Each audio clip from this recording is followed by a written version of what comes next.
பேர் என்ன?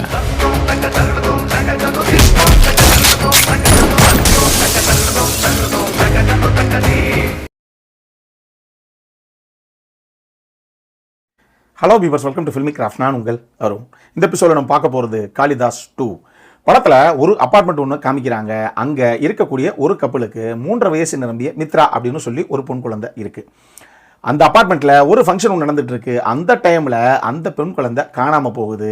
இப்போ இந்த விஷயம் தெரிஞ்ச உடனே அப்பார்ட்மெண்ட்லேருந்து போலீஸில் ஒரு கம்ப்ளைண்ட்டை ரெஜிஸ்டர் பண்ணுறாங்க. இப்போ நேர போலீஸ் ஆஃபீஸராக அங்கே போய் ஸ்பாட்டில் நம்ம பரத், அவர் தான் ஹீரோ, அவர் தான் போய் நிற்கிறாப்புல. அவர் விசாரிக்க ஆரம்பித்த உடனே அவருடைய சந்தேக பார்வை அந்த அப்பார்ட்மெண்ட்டில் இருக்கக்கூடிய ஒரு ஃப்ளாட்டில் ஒரு ஜூனியர் லாயர் ஒருத்தர் இருக்காப்புல, அவர் மேலே தான் ஹெவியாக விழுகுது. இப்போ இதுக்கப்புறம் இந்த கதையில் என்ன தான் நடந்தது, இதுதான் இந்த படத்துடைய மொத்த கதையை. இந்த படத்தை பொறுத்தளவுக்கு 2019 இதனுடைய முதல் பாகமான காளிதாஸ் வெளியாச்சு. அது ஆக்சுவலி எனக்கு ரொம்ப பிடிச்ச ஒரு படம். இன்வெஸ்டிகேட்டிவ் த்ரில்லர் ஃபேன்ஸுக்கு ட்விஸ்ட் அண்ட் டர்ன்ஸோடு இருக்கக்கூடிய ஒரு கதைக்களம் தான். அதுவுமே எனக்கு பிடிச்ச ஒரு படம் அது. அந்த படத்தை இயக்குன ஸ்ரீ செந்தில் தான் இந்த படத்தையும் 2வது பாகமாக அதனுடைய சீக்குவலாக இத்தனை வருஷம் கழிச்சு இப்போ இயக்கியிருக்காப்புல. இதுவுமே கூட நம்ம இன்வெஸ்டிகேட்டிவ் த்ரில்லர் ஃபேன்ஸுக்கு பிடிச்ச மாதிரி ட்விஸ்ட் அண்ட் டர்ன்ஸோடு இருக்கக்கூடிய ஒரு கதைக்களம் தான். அந்த மாதிரி ப்ராப்பரான 1-2 ட்விஸ்டெல்லாம் கிளைமேக்ஸில் இவங்களும் ஒர்க் அவுட் பண்ணியிருக்காங்க. பட் அதில் ஒரு சில பிரச்சனைகள் இருக்குது. அது என்ன அப்படிங்கிறத நான் பின்னாடி உங்களுக்கு சொல்கிறேன். இந்த படத்துடைய கிளைமேக்ஸ் முடியும் போது அடுத்த பாகம் இருக்குது அப்படிங்கிற மாதிரி ஒரு லீடை இவங்க விடத்தான் செஞ்சுருக்காங்க இந்த பாகத்திலேயே. படத்தில் பரத் ஆகட்டும், பவானி ஸ்ரீ ஆகட்டும், அஜய் கார்த்திக் ஆகட்டும், பிரகாஷ் ராஜ் ஆகட்டும், கிஷோர் ஆகட்டும், நம்ம பூவே உனக்காக சங்கீதாவாகட்டும், அபர்நிதி ஆகட்டும் அப்படின்னு சொல்லி பல பேர், எல்லா ஆர்டிஸ்ட்டும் அவங்கவுங்க கொடுக்கப்பட்டதை கொண்டு வந்திருக்காங்க. பட் ஸ்டில் இதிலேயே கூட நீங்கள் அபர்நிதி கதாபாத்திரமாகட்டும், நம்ம கிஷோர் ஆகட்டும், ஈவன் சுரேஷ் மேனன் மறந்துட்டு பாருங்க, அவர் இருக்கார். இந்த கதாபாத்திரங்கள்லாம், இந்த பர்டிகுலர் 2-3 கதாபாத்திரங்கள்லாம் எங்க அவங்களுக்குலாம் இன்னும் பெர்ஃபார்மன்ஸுக்கான ஸ்கோப்பை கிரியேட் பண்ணியிருக்கலாங்க. நல்ல ஆர்டிஸ்ட் தான், ஆனால் எங்கேயுமே பெருசாக இவங்கெல்லாம் வந்து யூட்டிலைஸ் பண்ணப்படவே இல்லையோ அப்படிங்கிற மாதிரி எனக்கு ஒரு ஃபீல். அதே நேரத்தில் அஜய் கார்த்திக் அப்படிங்கிற ஒரு நபர் ஒரு முக்கியமான கதாபாத்திரத்தை ஒன்று பண்ணியிருக்காப்புல. ஆனால் இன்னுமே அவர் எக்ஸ்பிரசிவாக இன்னும் பெருசாக ரியாக்ட் பண்ணியிருக்கலாம் பல காட்சிகளுக்கு அப்படிங்கிற மாதிரி எனக்கு ஒரு ஃபீல் ஒன்று வந்தது. சாம் சிஎஸுடைய மியூசிக்கு வழக்கம் போல் இந்த இன்வெஸ்டிகேட்டிவ் த்ரில்லர் இல்லை இந்த கிரைம் த்ரில்லர் படங்களுக்கு எந்த அளவுக்கு காட்சிகளை அடுத்த கட்ட நகர்வுக்கு நகர்த்துறதுக்கு தேவையோ அந்த அளவுக்கு இருந்தது. பட் ஒரு சில விஷயங்கள் எனக்கு கொஞ்சம் ரிப்பீட்டடாக ஏற்கனவே ஒரு சில படங்களில் கேட்ட மாதிரியே ஒரு ஃபீல். சரி, இது ஒரு பக்கம் இருக்கட்டும். இந்த படத்தில் என்ன சார் உங்களுக்கு பெருசாக பிரச்சனை அப்படின்னு கேட்டிங்கன்னா, முதல்ல இப்போ நான் சொன்னேன் இல்லையா ஒரு கதை, ஒரு அப்பார்ட்மெண்ட்டு, அங்கே இருக்கக்கூடிய ஒரு 3.5 வயசு நிரம்பின ஒரு குழந்தை ஒன்று காணாமல் போகுது. ஹீரோ கேஸ் எடுத்து கடைசியாக கண்டுபிடிக்கிறது களத்தில் இறங்குறாருன்னு.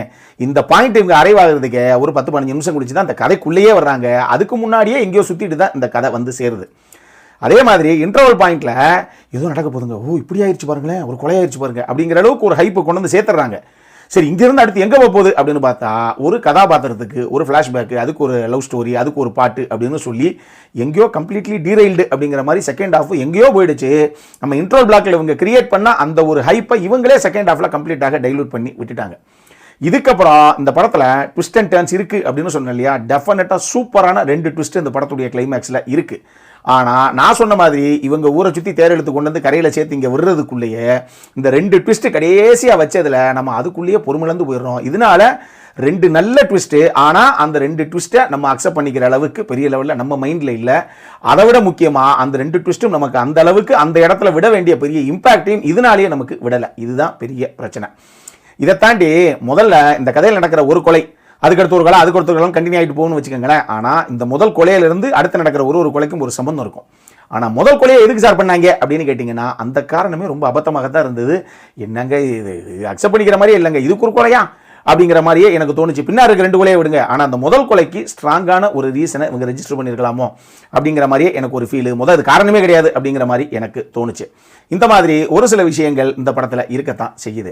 மொத்தமாக இந்த படம் எப்படி இருக்குது அப்படின்னு கேட்டிங்கன்னா, ஒரு நல்ல கதை தான் இது. இன்வெஸ்டிகேட்டிவ் த்ரில்லர் ஃபேன்ஸுக்கெல்லாம் பிடிக்கிற மாதிரி ஒரு கதைக்களம் தான் இது. பட் இந்த கதை சொல்லப்பட்ட விதத்தில் ஒரு சுமாரான படமாக போச்சோ அந்த காளிதாஸ் 2 அப்படிங்கிற மாதிரி தான் எனக்கு ஒரு ஃபீல்.